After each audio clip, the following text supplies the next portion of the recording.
Péter Botond vagyok, HVS Constructnak vagyok a tulajdonosa is, egyben az ügyvezető igazgatója is. Szeretnék még jobb értékesítővé válni, holott elég jó értékesítőnek tartom magam, de bíztam benne, és be is igazolódott, hogy még mindig rengeteget lehet tanulni.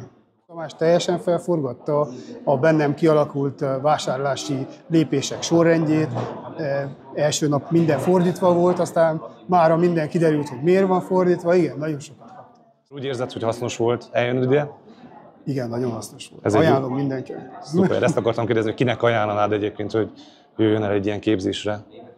Hát szerintem az értékesítés az nem csak eladásról szól, tehát mindenkinek ajánlom az értékesítési képzést, vagy hogy fejlődjön az értékesítésbe, mert bármilyen pozícióban van bárhol, lehet akár alkalmazott, vagy lehet cégtulajdonos is, mindenkinek folyamatosan értékesítenie kell. Akár magát, akár a megüresedett állását, akár a termékét, akár a társaságát, a barátságát.